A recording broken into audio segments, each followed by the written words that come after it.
Merci, Madame. La parole est maintenant à Madame Annick Gérardin pour le groupe 2RDP pour une durée de 10 minutes.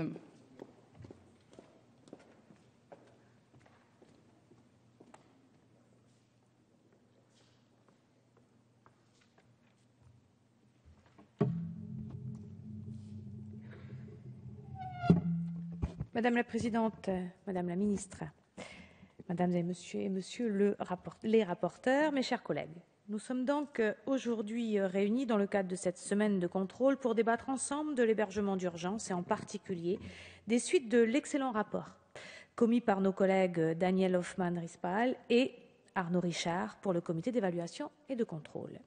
Je salue le travail républicain effectué par les rapporteurs. Plus globalement, il est heureux que sur certains sujets, nous puissions nous rassembler. Je suis convaincue que chaque chute de température encore constatée ces derniers jours nous interpelle, nous indigne et nous révolte tous, intimement, sur le sort des plus fragiles qui vivent dans la rue et qui parfois y meurent tragiquement. Alors il ne s'agit pas de faire de l'émotionnel, mais de prendre conscience de l'impérieuse nécessité de chercher sans cesse des réponses efficaces en espérant que notre débat participera modestement à ce travail. Ce sujet majeur a été récemment aggravé par la crise économique et sociale. L'hébergement d'urgence, c'est l'exigence d'apporter une assistance à une personne en danger, à assurer à toute personne en détresse, dans l'urgence, un hébergement et, le plus tôt possible, une aide à l'insertion. C'est la mission quotidienne de tous les acteurs impliqués au quotidien sur cette problématique, et je pense en particulier aux associations qui font un travail exceptionnel et que je tiens à féliciter tout chaleureusement ici. Les dispositifs mis en œuvre pour faire face aux défis de l'exclusion, dispositifs en cours de restructuration pour améliorer le pilotage insuffisant pour les départements ou pour accroître l'offre d'hébergement, se limitent trop souvent à une mise à l'abri temporaire des bénéficiaires. Notre responsabilité d'élus est de tenter de trouver des solutions ensemble pour améliorer l'efficacité en nous mobilisant chacun à notre niveau.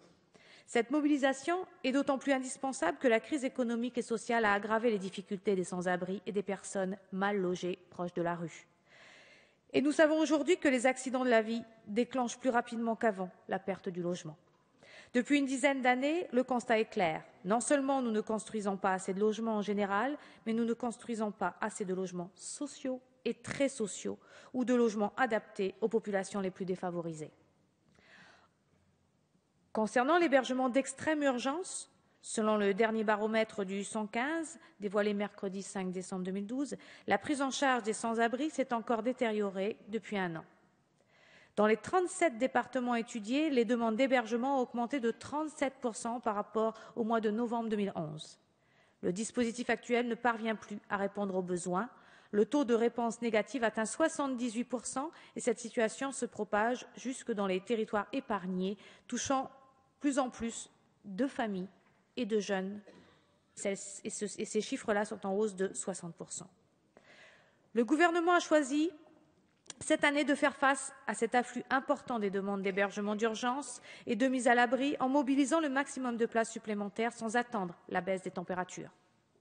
Madame la Ministre, vous avez décidé de ne pas agir uniquement en fonction du thermomètre, je vous cite, et concrètement cela donne 3 000 places supplémentaires. Bravo. Enfin, un plan de 50 millions d'euros pour l'hébergement d'urgence a été débloqué dès septembre et consacré à l'ouverture de nouveaux lieux d'accueil et à l'accompagnement social des familles vers un logement pérenne. Vous avez affiné le fléchage géographique. Il s'est attaché à cibler au plus juste ces crédits, la moitié pour l'Île-de-France où la situation est critique et l'autre moitié en région, là où les besoins sont les plus forts. C'est un problème qui revêt un caractère saisonnier, car c'est l'hiver, pendant les grands froids, que l'hébergement d'urgence est une nécessité littéralement vitale.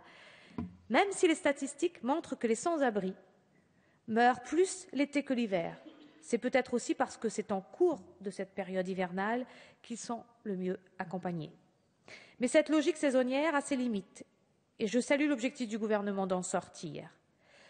Le rapport de nos collègues démontre en effet que cela ne suffit pas et qu'il s'agit aujourd'hui de dépasser cette logique qui a ses effets pervers et n'offre pas de solution pérenne. Pour la prévention, les préfets de région devront mettre en place des projets territoriaux d'ici la fin du mois destinés à renforcer la prévention des exclusions locatives, à pérenniser si besoin certaines places d'hébergement et à éviter de remettre à la rue les personnes sans abri à la fin de l'hiver. Pour lutter de manière pérenne contre le phénomène d'exclusion, l'offre de logement doit être clairement renforcée et adaptée aux besoins. Le budget 2013 est une première réponse avec une augmentation de 13% consacrée à l'hébergement d'urgence. La récente loi sur les cessions du foncier au profit du logement social est aussi une partie de la réponse. Mais cela ne suffit pas. Les dispositifs et les modes de prise en charge de l'hébergement d'urgence se sont accumulés et diversifiés au cours du temps. Le rapport montre bien que sans politique publique cohérente, les écarts se sont creusés en termes d'efficacité et le coût des interventions selon les territoires et selon les associations.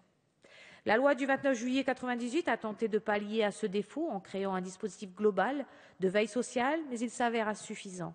Et il reste des situations sans réponse adaptée. Un exemple souvent cité est le manque de place pour accueillir les femmes et les familles. Tout comme le manque de coordination des associations pour les maraudes. On sait qu'un SDF à Paris peut recevoir jusqu'à 5 visites des équipes des associations au cours d'une seule nuit et 2 rues plus loin, d'autres ne voient personne.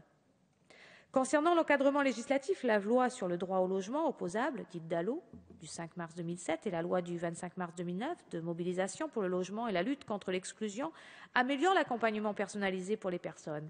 Mais ces dispositifs nécessaires, qui partent d'une bonne intention, ont montré leurs limites et des effets indésirables.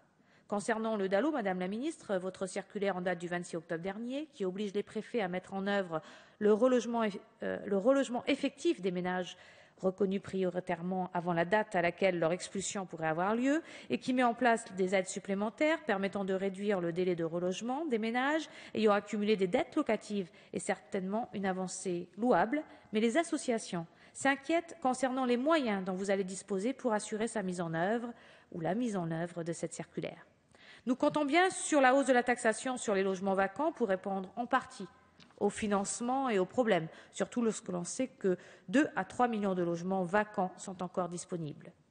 Pour répondre à ces exemples d'insuffisance mis en valeur dans le rapport, les auteurs formulent 14 propositions dans le rapport. Certaines sont déjà mises en œuvre par le gouvernement et sans vouloir hiérarchiser leur importance, je voudrais insister dans mon propos sur certaines d'entre elles.